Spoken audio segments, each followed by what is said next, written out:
It's up!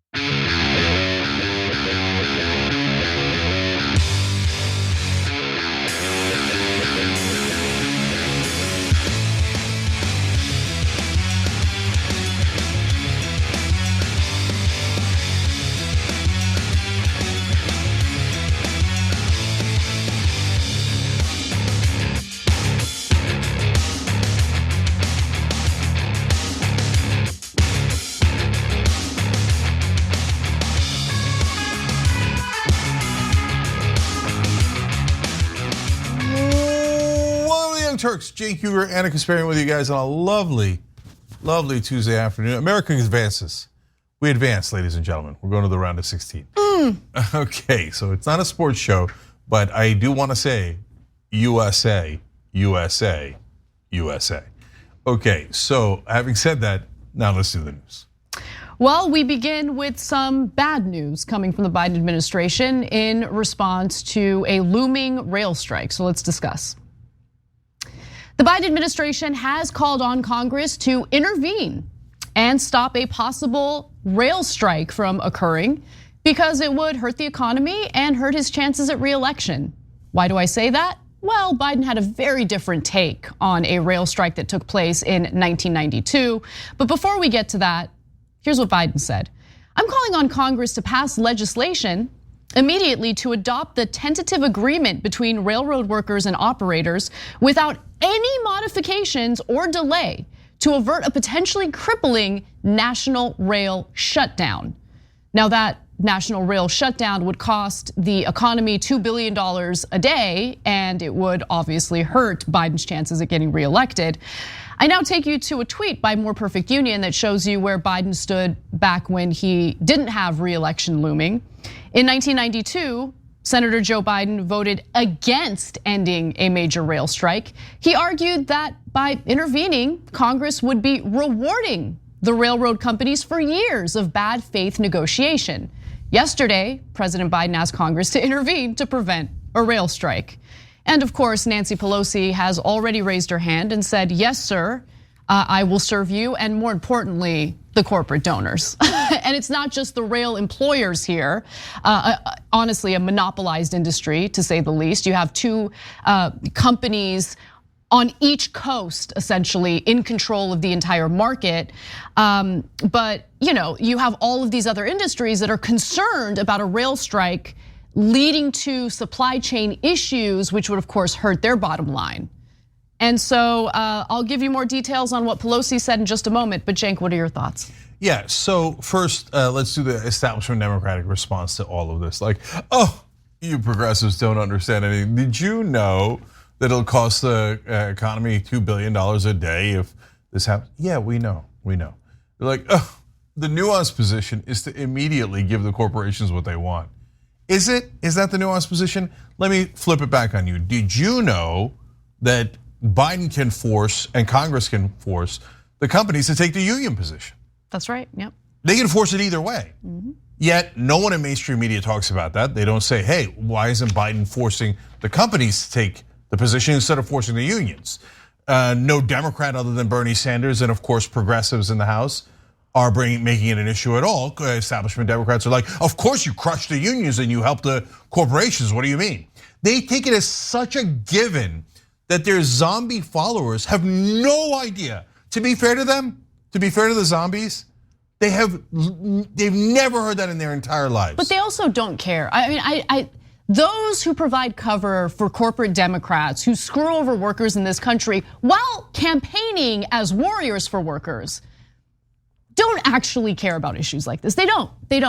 Yeah. They just don't. They're not they think they're not impacted by it. In fact, if anything, they're probably concerned that a rail strike would lead to empty shelves during the holidays. Oh, of course, and I'm sure that that's true, but I guarantee you that both things are true.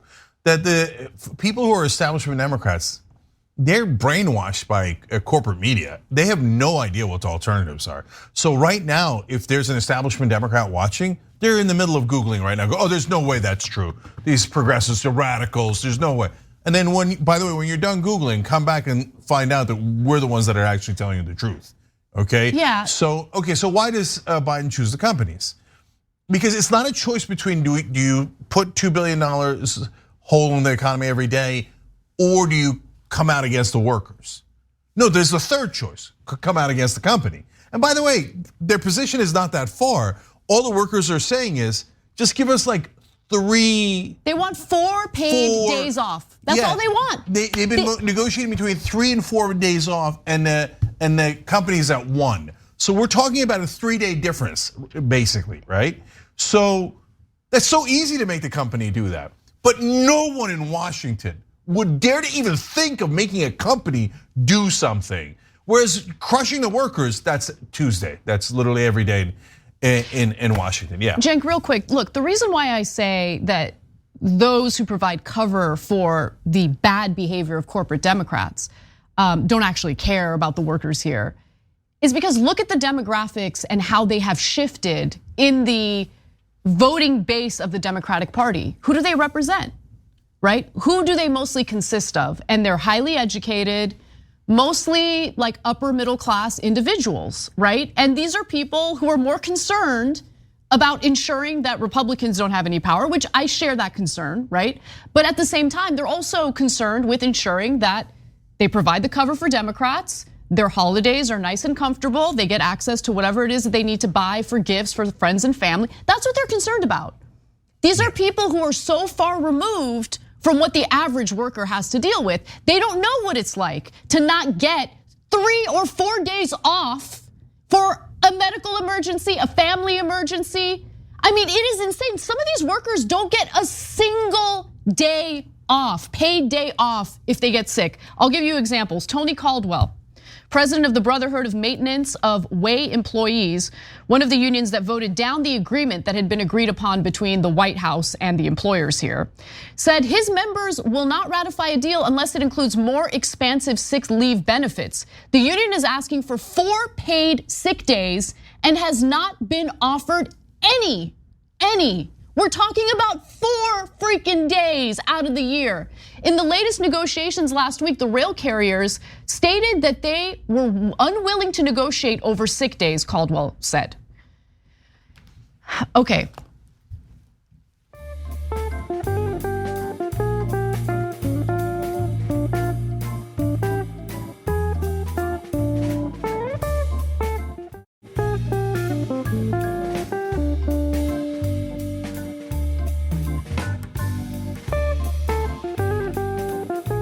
This country treats its workers, treats its people as if it is an undeveloped third world authoritarian country. That's how workers are treated in certain industries. And that is certainly the case when it comes to rail workers. Okay, it is a monopolized industry where on both coasts there are only 2 companies, 2 rail companies that control everything. And so if their service sucks, what are people supposed to do? What are companies supposed to do when they need to move product across the country? What are they supposed to do? They have no choice. And over the last few years, these companies have already been cutting their workforce significantly because, hey, labor, they might need them, but labor also happens to be expensive. And they really need to cut costs to maximize profits, right? They gotta pay dividends. They gotta do corporate stock buybacks. And if having a tiny workforce is not enough to ensure that service is smooth, who cares? It's not like you've got any other options.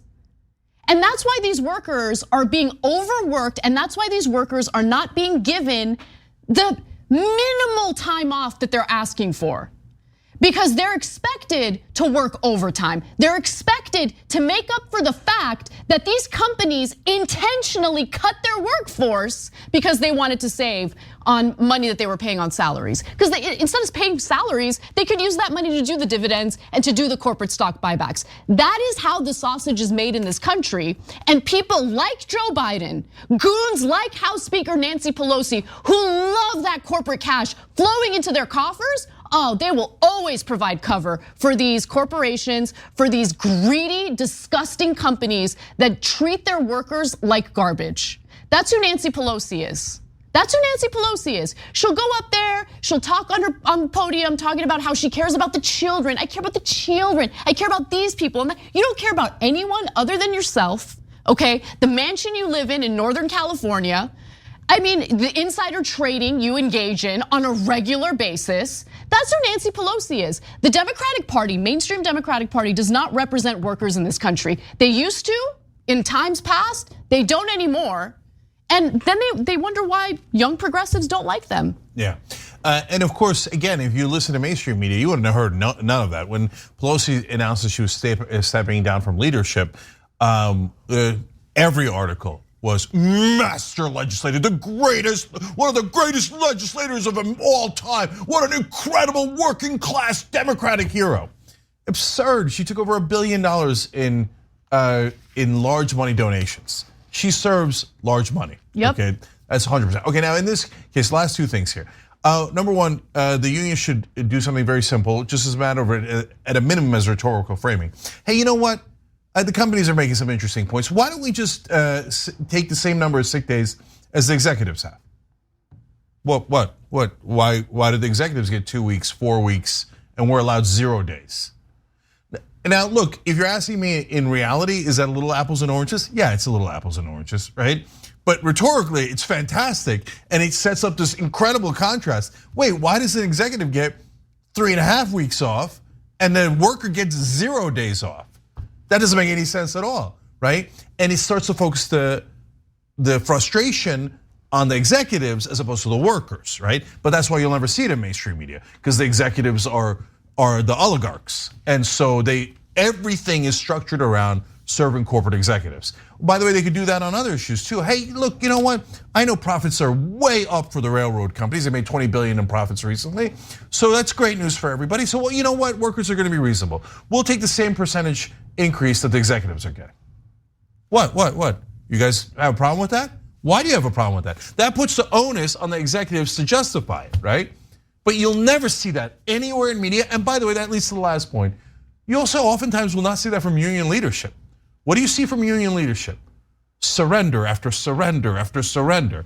When Biden says, no, let's go force the workers instead of the executives to take the deal, all union leadership should be up in arms and they should be furious. Have you seen fury? I haven't seen fury.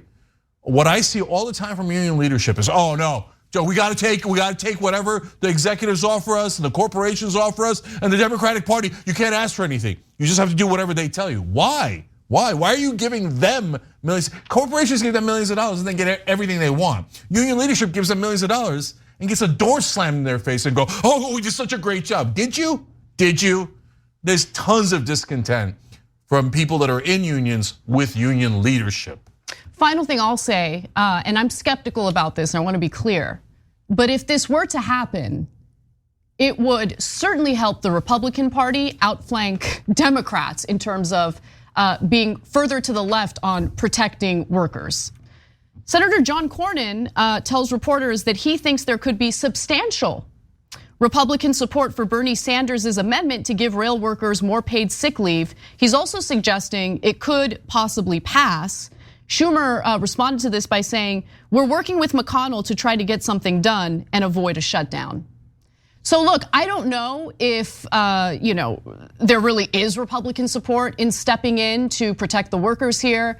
I'm skeptical considering the history that we've seen with Republicans looking out for corporations, certainly far more than Democrats had. But we'll see what happens. Yeah. So two things about that, Anna, because that's late breaking. So number one, Josh Hawley is trying to make an populist end run around the Democrats. He, on issues like this, is going more pro-workers. By the way, all politicians should be pro-workers if we lived in an actual democracy, because workers are where all the votes are, right? But they serve the rich because of our legalized bribery in this system. But can Republicans from time to time, even if they don't mean it, score giant rhetorical wins at the last second by going, hey, we're with the workers. Oh, the Democrats sold you out?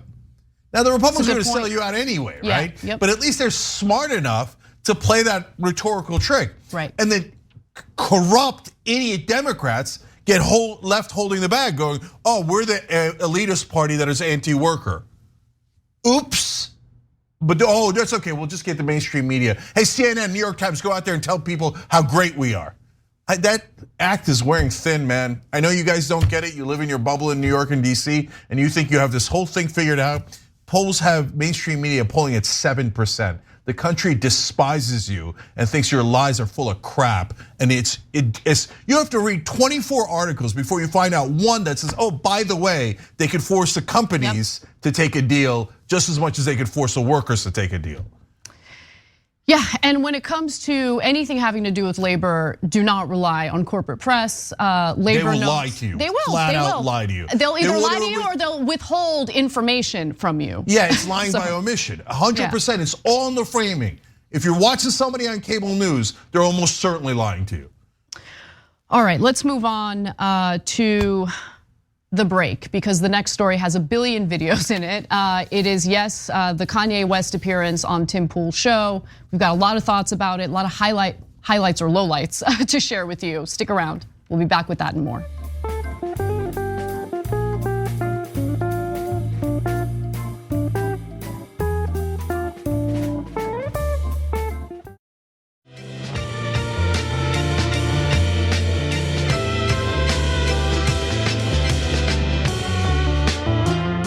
All right, back on TYT, Cenk and Anna with you guys. Anna told me not to encourage her, but Lizetta did write in the YouTube member section, go off, Salt Queen. So there's someone encouraging her, okay. Thank you for that. All right. But you don't want me to go off. Well, yeah, I don't know about them, they might want it. Okay, all right. Anyway, let's get to Tim Pool, let's go. What do you mean it's not? What do I mean? Like, okay, so how about, are you leaving? Are you afraid of the press? He's gone. Tim Pool hosting notorious anti-Semites and racists like Kanye West and Nick Fuentes wasn't the win that he was hoping it would be. Kanye walked out of the show after Tim Pool barely pushed back kind of on some of his anti-Semitism.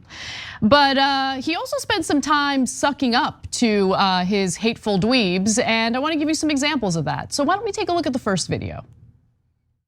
Before the show, obviously, I'm getting a bunch of messages from people, and people are hitting me up and they're like, you shouldn't host them. They're anti-Semitic, they're white supremacists, they're racist. I do find it funny or weird or whatever that, Nick, they call you a white supremacist. You're here working with or for, one of the most powerful black men, one of the wealthiest and most famous. But a lot of people were saying on the right, specifically, don't platform them. And I said, well, I want to understand what they're thinking and why they're thinking it. They're involved in what may be the biggest news story of the past week, and we have an opportunity to sit down and talk. Because the red media controls both sides. It just said it as simple as possible. Jared Kushner was next to Trump. Ron Emanuel was next to Obama. So I just wanted to play that first to give you a sense of what Tim Pool's pushback, what his challenging questions sound like. Challenging comments at Nick, I can't believe people call you racist. You're advising Kanye West. Would a racist do that? Good job laundering the reputation of a well-known anti-Semite and racist. Good job. You did a great job there. Fantastic. Yeah. So Fuentes is over the top racist. We showed you clips yesterday on the show. I can't do it justice, but among the things he said is the military should occupy black parts of town. Blacks can't rule themselves; they're inferior. It goes on and on. He's not subtle. There's no code words. He's just a flat out, outright racist white supremacist. It's not within bounds. And then what does Tim Pool do? He said, "Well, you're working with a black man who also thinks wears White Lives Matter shirts." Says so, is an infinitely stupid man who's mentally ill, pushing white supremacist agenda. So you found a lackey to do the same, say the same things you are while being black. And Tim Pool launders that to, well, obviously you're not racist, Fuentes. Some of your best friends are black, right? Yeah. And by the way, when he said that, Fuentes' face was funny. Yeah. He's like, oh, of course you're not racist. He's like, he seemed offended that he was being called not racist. Now later, Pool tells Kanye that he feels the corporate press has been incredibly unfair to him. But apparently that level of ass kissing wasn't enough for Kanye. So why don't we take a look at how that worked out for Tim Pool? I think they've been extremely unfair to you. Who was they though? We can't say they is, corporate can we? press. I'm not using I don't use the word as the way I guess you guys use. I'm talking about. It is them though, isn't it? I mean, because because when you think about it, consider it. In 2018. What do you mean it's not? What do I mean? Like, okay, so how about? Are you leaving? Are you afraid of the press? He's gone. I'll say it right now. You guys want to bring that stuff up, and then have think the we're not going to have a conversation? Like have the discussion. Like you think EA's going to come in here and say, "Here's my pain, here's my suffering." I'm going to say, "I hear you," and then he's going to say, "And it was Jewish people," and I'm going to be like, "Okay, but don't you consider?" It's like, I'm not going to do this. I refuse. Make sure he's cool. All right, go for it. Luke and I will have a conversation. Okay, so Cenk, I know you've got a lot to say about that particular clip and the cowardice that's displayed there, the snowflake behavior that we see from Kanye, who can't even handle like the lightest disagreement imaginable, okay? But what did you think was gonna happen, Tim? Yeah, you idiot. I mean, did you think you were gonna have an exchange of ideas and Kanye, who has a obvious mental health issue and has said obvious anti-Semitic things. You think the media's been unfair to him? What exactly? I want to know, Tim. I really want Tim to answer this question, okay? I want Tim to tell me what exactly a person needs to say, verbalize, for you to admit or agree that that's anti-Semitic. On 2 different occasions, in the 20 minutes that Kanye West was on the show, he repeated, Jared Kushner right next to Donald Trump, Rahm Emanuel right next to Obama. See, like they're being controlled by Jewish people, right? Like that's what he's trying to say. He said that twice in the 20 minutes that he. What exactly does he need to say, Tim? Tell me what he needs to say. Because it's not coded. He's not coding. No, not at all. Like in the old days, there's I have a quote in my upcoming book from Lee Atwater about this. He's like, we used to say the N-word, and then it became politically damaging, so we started using code words, and he explained the different layers of the code words. Now Trump and Kanye and others have taken the code words away. Nick Fuentes doesn't use any code words. He just says they're inferior, we're superior, we should control them and lock them up, etc. Kanye doesn't use any code words. He's like, the Jews control the media, the Jews control everyone, they control Trump, they control Obama. Look, that's the definition of anti-Semitism. Look, I mean, I don't know what you want to call a fascist, a Nazi, an anti-Semite. I don't know that there's giant distinctions there. And if you guys say, no, the distinction is, no, Nazis actually kill the Jews, whereas the anti-Semites and the fascists, they just fantasize They just about it. encourage others to kill the Jews. I don't know what your distinction is. But me, I don't have a distinction on that. I think Kanye West is a Nazi. So you invite, and then Nick Fuentes is a Nazi. So you invited a couple of Nazis on your show. Tim, when you do that, you're supposed to rip their face off. And he looked genuinely surprised and hurt that Kanye was leaving. Yeah, 100%. Okay, he said, oh no, my star, the one that's giving me all this attention is leaving. Oh, what if the money leaves with him? Oh my God. No. You bitch. 100%. Get man up. No. Do a real goddamn interview, you loser. No, it is an insult to bitches to call Tim Pool a bitch. I'm just saying, okay? The other thing that I'll just note is all we hear from right wingers, including Tim Pool, and yes, you piece of garbage, you're a right winger, your little grift of I'm actually a centrist who provides cover for anti-Semites. Yeah, we're not buying it. But we can't go a day without hearing from right wingers defaming innocent people as groomers, as pedophiles, as dangerous individuals, whether we're talking about medical professionals, whether we're talking about educators. It's just endless, nonstop defamation of innocent people. But you invited someone who tried to make a case for pedophilia into your studio to have a nice, delightful conversation. Milo Yiannopoulos sitting right there. You didn't bother to ask a single question about his comments related to pedophilia, correct? Because you guys don't actually give a damn about pedophilia. The only time they care is when they can inaccurately label their political opponents groomers or sexual predators for political brownie points. That's what they do. That's who they are. Milo was viciously racist, and no one in the right wing minded at all. That's not why he got driven from the right wing. He got driven from the right wing because he said that he didn't think there was anything wrong with older men, like literally grooming younger boys for relationships. I mean, that's textbook pedophilia. So Tim Pool has maybe one of the most renowned groomers or pro-groomer advocate in the room with him. Doesn't ask a single question because they don't mind groomers. They love it. They're the world's biggest hypocrites. So, and by the way, if you notice, Tim Pool said when Kanye was referring to Jewish people, he said, I don't use that. I don't use the word.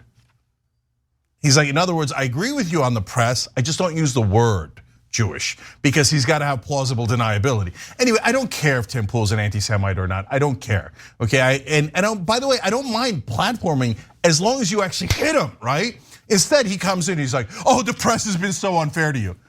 You're halfway up the Nazi's ass.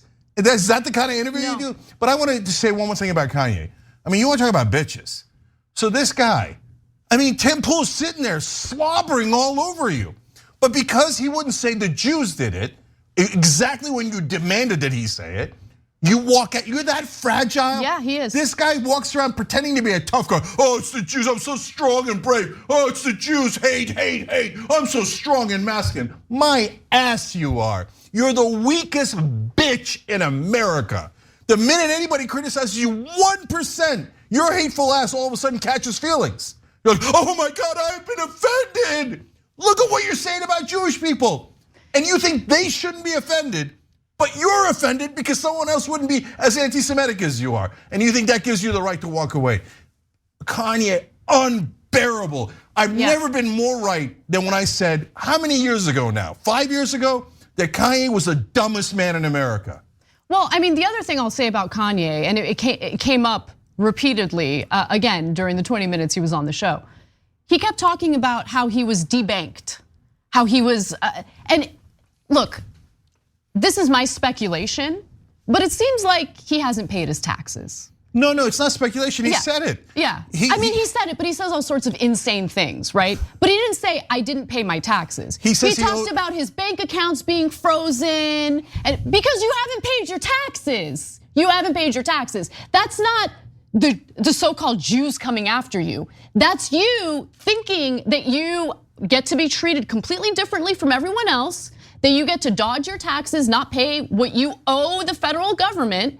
And then when there are consequences, you get upset about it and then launch into some insane anti-Semitic conspiracy about your bank accounts being frozen. He talks about how, they want to send me to jail. He claims they want to send him to jail over his comments. No, but he explained that his accountant told him that he owes $50 million in taxes. Yeah, if you don't pay your taxes, ask Wesley Snipes, you go to jail. Okay, that doesn't have anything to do with the Jews.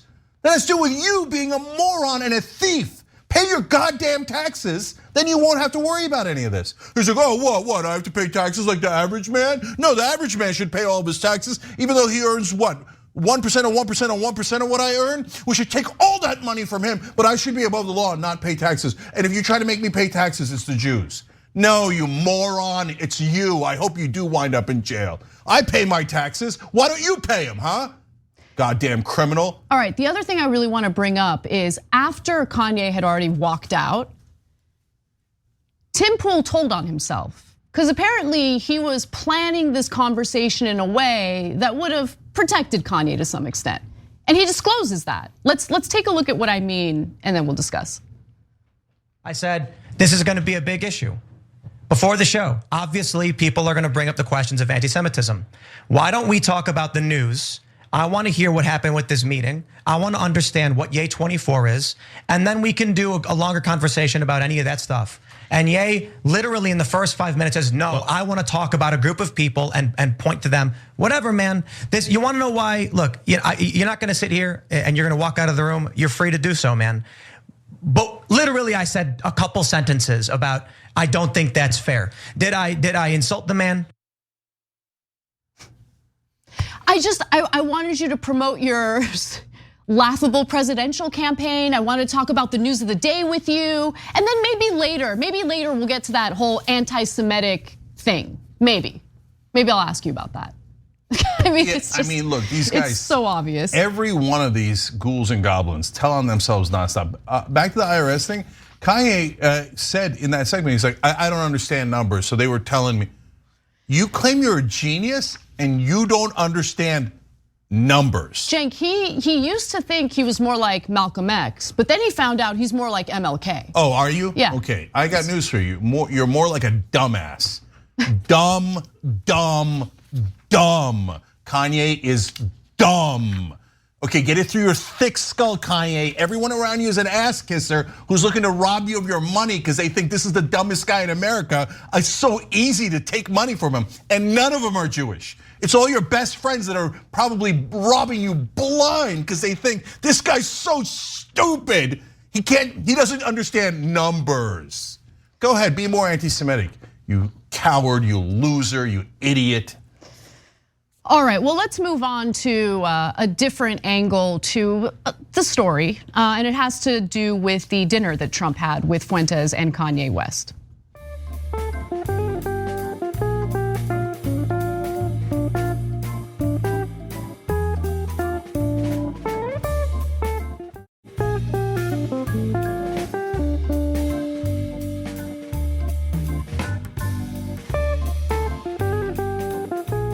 NBC News is reporting that the anti-Semites who Trump dined with, including Nick Fuentes and Kanye West, were actually setting him up, trolling him.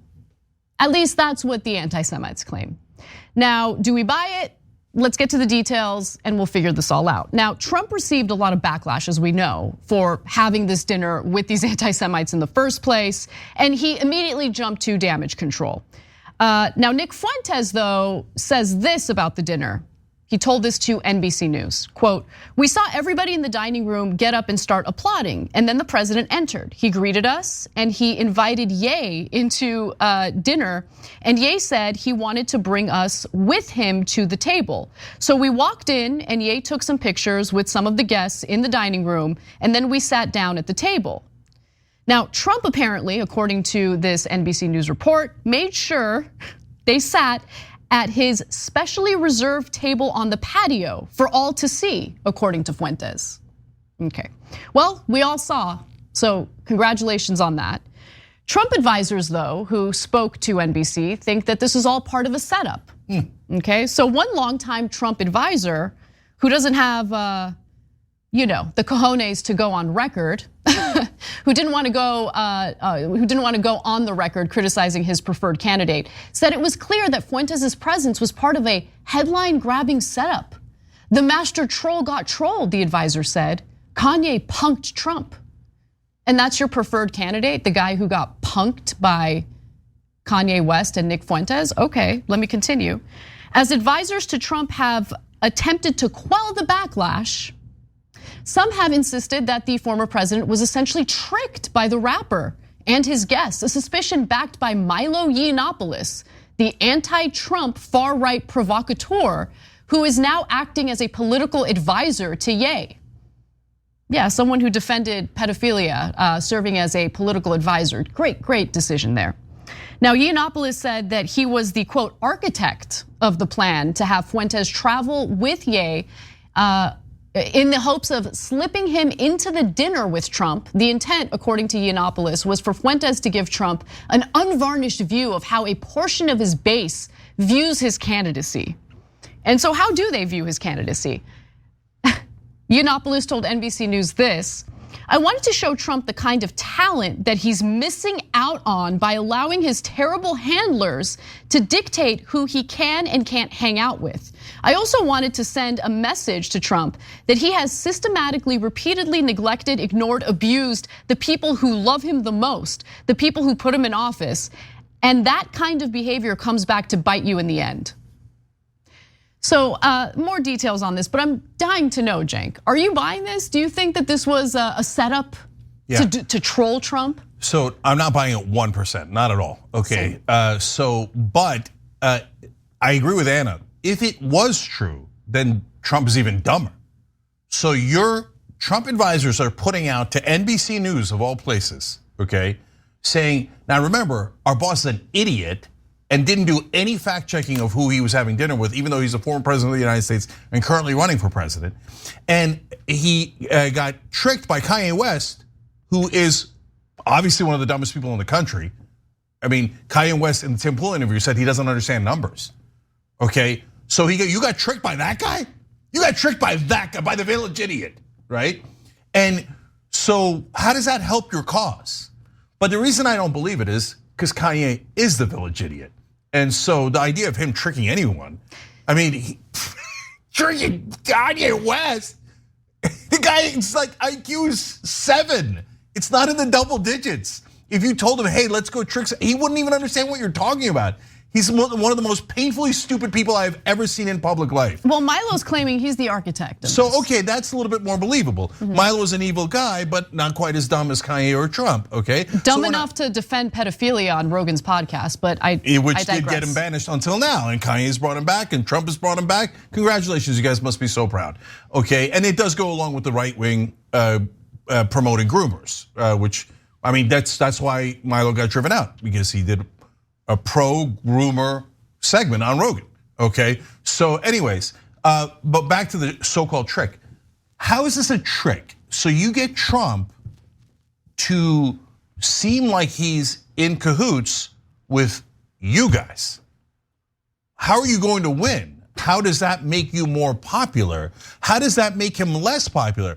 Is the trick, we got you to be as unpopular as us, and that's why we're gonna win the election against you? That doesn't make any sense at all. So Yiannopoulos said he arranged the dinner, quote, just to make Trump's life miserable because news of the dinner would leak and Trump would mishandle it. No, this is so fun. So Milo is saying, we acknowledge that we are such awful, terrible people that this would lead to backlash for Trump. And so we ensured that the awful Nick Fuentes was at this dinner, so Trump would get the backlash and he'd mishandle it. Like the admission, the inherent admission there that's baked in is incredible. That's a brilliant point by Anna. But like, it's amazing to me that people don't understand concepts like that. So Milo is saying, by definition, we're so toxic that even being in the same room as us will do tremendous damage to you. And that's why we're gonna win the election? Amazing. And remember, Milo is now Kanye's campaign manager. So he thinks this is gonna help Kanye. But remember, there is one person in the room that is actually playing everyone, and it is Milo. Does he think Kanye can win? Of course not, of course not. Does he know that as a guy who was a pedophilia advocate, he's not going to be the campaign manager for the winning presidential candidate? Of course. Does he? I mean, literally, he has a pedophile advocate, a racist, and an anti-Semite walk into a meeting with Trump. Yep. Right? But I think that all Milo's doing is trying to get back in the game. And 1000%, yes. And so he's not just burning Trump, he's burning Kanye. He doesn't care. And he doesn't care at all. But to be fair to Milo, I mean, look, who wouldn't rob Kanye? And who wouldn't rob Trump? They're the two dumbest people in America. You know who wouldn't? People like us. I know, because we're too moral. But I tell you, look, given all the terrible things that they've done, put me in a room with them. I'll walk out with $1 billion before you know what hit you. If he has $1 billion. Yeah, well, I mean, neither one of them do, actually. That's the problem. I mean, I don't know if you heard, Kanye says that Jewish people froze his bank accounts after he didn't pay his taxes. What a moron. Like, what a moron. I know. Doesn't understand anything in the world. Now, final part about this is Trump's reaction, okay? Because apparently Trump fumed afterward because he felt that Ye had betrayed him by ambushing him with Nick Fuentes at this dinner. And he said, quote, he tried to F me. He's crazy, he can't beat me, Trump said, according to one confidant who then relayed the conversation to NBC News on the condition of anonymity to discuss private conversations. So look, this wouldn't stand up in a court of law, that's hearsay. But do I think Trump said it? Yeah, I do. Especially that one part, he can't beat me. 100%, Anna. Yeah. See, that's why mainstream media drives me crazy. And this is not even about politics. Like, do you guys not understand what Trump is mad about? Trump isn't mad that Kanye is an anti-Semite. He's declared after dinner that he had said nothing anti-Semitic. He isn't mad that Fuentes is racist. He never denounced Fuentes at all, right? He's had 1,000 opportunities. It's been a week. He still hasn't denounced Fuentes. He hasn't denounced Milo. He hasn't denounced any of them. Okay, so the thing that Trump is upset about is that Kanye asked him to be his VP. You have two dum-dums talking to one another. It's incredible. They both live in a completely alternate realities. And Kanye is like, okay, I'm so obviously going to become president.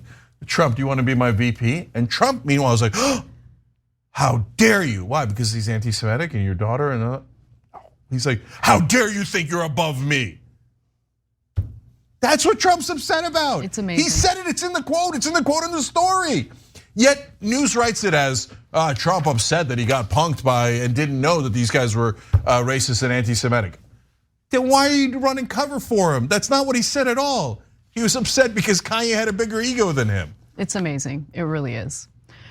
All right, sedition when we come back from the break, don't miss it.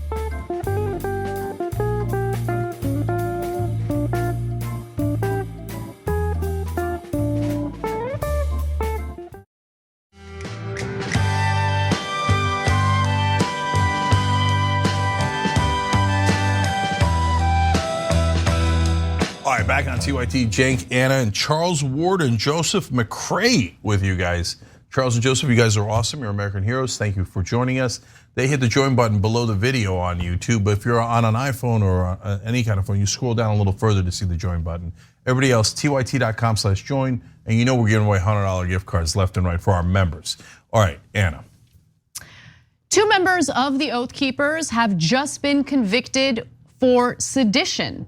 In fact, the founder of Oath Keepers, his name is Stuart Rhodes, and one other member, Kelly Meggs, have been found guilty of seditious conspiracy in connection with the January 6th attack on the United States Capitol.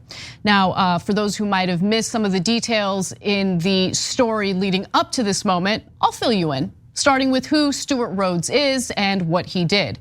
Now, Rhodes is the founder of the right-wing Oath Keepers, which is a militia group, which I prefer to call a right-wing gang. And he's been found guilty of seditious conspiracy, a charge arising from the attack on the US Capitol by supporters of Donald Trump. Rhodes's 4 co-defendants were Kelly Meggs, I should say, who was also found guilty, Kenneth Harrelson, Jessica Watkins, and Thomas Caldwell. Meggs was convicted of seditious conspiracy, but the rest were acquitted. Now, how much time do they face in prison? Remember, they have not been sentenced yet. They've just been found guilty by a federal jury. They face up to 20 years in prison. Rhodes and Meggs, who were also charged alongside all the other people I mentioned earlier, are among the first Americans to be convicted of treason-related charges in decades. In fact, the last time anyone was charged with treason in the United States was back in 2010, but that individual was not convicted of that charge. So that was a DOJ charge against an individual and a militia member in Michigan. But again, that person was not convicted of the charge. Moving on, what did they do? Well, according to The Independent, Rhodes and his allies spent weeks discussing a violent response to the 2020 election on encrypted, not encrypted enough apparently, messaging apps, then organized a weapons and supply cache at a nearby hotel before joining the mob that broke through the Capitol's doors and windows to storm the halls of Congress and block the certification of Joe Biden's presidency, according to federal prosecutors. So the prosecutors had those messages, which of course they provided as evidence to the jury. And it was certainly convincing enough for the jury to find these 2 individuals guilty. Prosecutors also fell shy of saying that they had plans to enter the Capitol, but they did argue that they conspired to commit an act of treason. Attorneys for the Oath Keepers, though, say, no, those messages are no biggie. They were just boastful and attorneys for the Oath Keepers claimed that the mountains of text messages and video evidence putting their violent rhetoric on display was their own frustrated bombast and not an actual threat. And the jury disagreed. The reason they disagreed is because they carried out the threat. Yeah, exactly. They actually entered the building, broke in, and had all those things. But actually, so I read a very long piece, and then I interviewed the guy who wrote the piece about Stuart Rhodes. And so I know a little bit of detail about him. And he's an interesting cat. He's actually relatively intelligent, but my assessment is that he's got mental health issues, which I think a lot of the right-wing leaders do, honestly. And so in this case, he had several significant problems. One was that he accidentally admitted the whole plot, right? And the reason he admitted the whole plot is because he genuinely thought it was okay. So let me explain. So they had stashed away a lot of weapons in the hotels, and they were gonna go in, and they thought that Trump was gonna go with them to the Capitol. They were gonna barge into the Capitol, and then they were gonna declare Trump the actual president, and president-elect again. Of course, at the time he was the president, and that Trump was then going to declare them an official militia. So he drank his own Kool-Aid. That's not a thing, but he genuinely believed it was a thing. And he believed that Trump was gonna do all these things. That's why if you've seen in some of his interviews afterwards, he's like genuinely shocked and really like heartbroken that Trump didn't do any of the things that he said he was gonna do, right? Oh my God. He's like, why didn't he declare us a militia? Then it would have been official. Why didn't this and this happen? Why didn't he walk with us to the Capitol? No, he's a con man. You're his mark. And he didn't get that. And so he walked right into it and he told the authorities, oh yeah, we had the weapons over there, we didn't use them. We were waiting to be declared a militia. Can we, look, I know this seems out of left field, but I gotta say it because it's on my mind every time we deal with stories involving individuals who might have mental health issues. Just one policy change in this country could really have a lasting impact on all the issues we talk about on this show regularly. Medicare for all.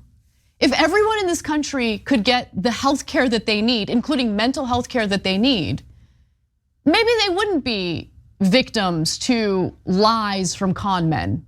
Yeah. You get what I'm saying? I do, and so I've been trying to figure out why does the right wing have a proclivity to follow people who are not mentally well. And I'm not trying to be like, ha, and I've done that plenty of times in the past. I'm not trying to troll you.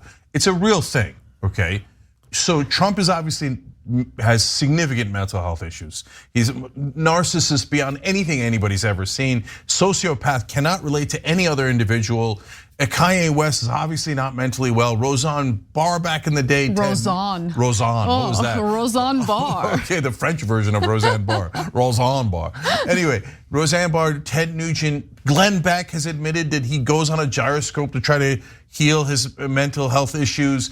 I mean, you go down the whole list, a shockingly high percentage of right-wing leaders have like either are obviously mentally unwell or have admitted to being mentally unwell, right? And so, and Kanye said, oh, I went off my medication, and then still people love them, right? Mm-hmm. And I think it's because people who have that kind of mental health issue, it comes packaged with this grandiose view of themselves. So I've known people in my personal life, and people who were really sick. And then one guy got really sick and he thought he was Muhammad, risen, right? Wow. And so that these guys, they might not, but Kanye does say it. He says he's Jesus, he says he's Martin Luther King, he says these guys, so that's why they act out and they act like alphas, like fake alphas, obviously, right? Obviously the rest of us. And they're like, oh, I'm the greatest thing ever, and you should all hate those guys, right? Because they're not well. But unfortunately for the right-wing mind, that's really alluring. They are looking for some really strong person to blame someone else for their problems. And so mental health problems is actually kind of a bonus for right-wing leaders. It's a huge advantage for them. So I come back to Stuart Rhodes. The guy's now going to prison for a long time for treason. Why did people follow him? He set up this Oath Keepers. He was the leader and they all worshiped him. Because same kind of thing, we're gonna take down the US government. We're gonna bring back real America where white people rule with weapons. And people are like, ah. And the right wing loved it. I think one of the most powerful things, one of the most powerful urges that humans have is the urge to live a life of purpose.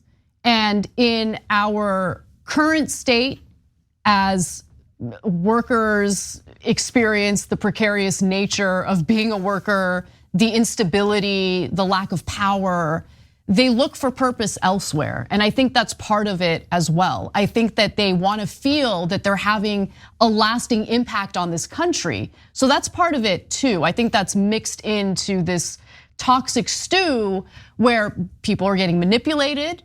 They're destroying their own lives by being manipulated by these con men, by these phony pretend strong men. And yeah, it's not only putting themselves and their families at a massive disadvantage because it destroys their lives, but it hurts the country. It really does. So I don't know what the answer is. We're in this mess and it's incredible. Like, I remember when Trump won in 2016, I was like, all right, well, this is not good. But all people need is a year of his leadership to see that he was a fraud, right? That he never even bothered to talk about policy on the campaign trail. And if he did mention policy, he didn't actually get detailed about how he would accomplish the policies that he claimed that he would accomplish.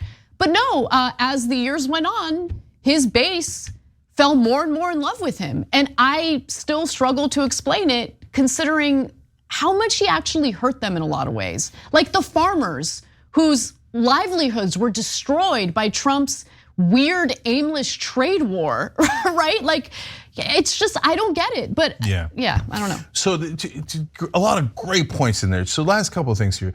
Stuart Rhodes was not a con man. He was a true believer, right? Donald Trump is a con man. There's a giant difference, right? Kanye is a true believer in himself, right? In a way that is mentally unhealthy, right? But so the reason I'm telling you that difference is because con men like Trump come in and they take advantage of a couple of things that Anna talked about. I mentioned they need leadership. They really, I mean, Trump's best line was when he said about banning Muslims, he said, we gotta ban them from the country until we know what the hell is going on. And that's a perfect description of the right wing. They don't know what the hell's going on. So they're just like, let's ban people that don't look like us until we figure out what the hell's going on, right? So they're desperate for leadership. They don't know what's going on. They're also, he weaponizes their insecurity and their need for purpose that Anna pointed out, right? And he takes all that and goes, perfect, exactly the mark I was looking for. These suckers and losers will give me anything I want. They'll give me money, they'll give me power, they'll give me fame, and he uses them. That's why a guy like Trump is actually, in my opinion, infinitely worse than a guy like Stuart Rhodes, who, even though Stuart Rhodes is dangerous and did do these things and should be punished, got suckered by a guy like Trump. People like Stuart Rhodes just serve as pawns for people like Trump. Yes, he's a pawn. Maybe at best, in his best day, he's a bishop, but overall, because he's leading others. But look, where did he lead you? He led you into a disaster. And now you're gonna serve long prison sentences, which you deserve, okay? Because America was never your enemy. Ironically, it was the guys who wanted to take advantage of you, the guys who actually are your enemy, who convinced you to attack the country that you thought you loved, but you just went down this dark, dark path. Guys, do not listen to guys telling you how they've got it all figured out and you need to attack people and you need to give them money, you need to do all these things for them, but they never have to do anything for you. Trump's never delivered for a single human being on his side ever. In fact, that's our very next story. Yes, but we do have to take a break first.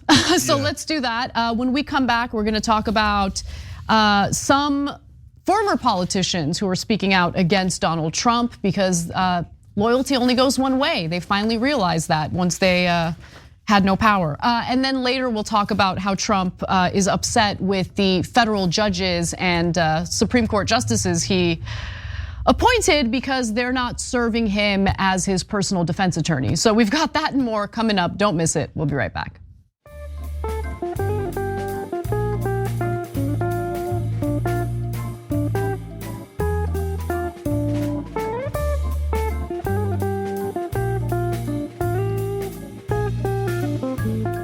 Thanks for listening to the full episode of The Young Turks. Support our work, listen ad-free, access members-only bonus content, and more by subscribing to Apple Podcasts at apple.co/TYT. I'm your host, Cenk Uygur, and I'll see you soon.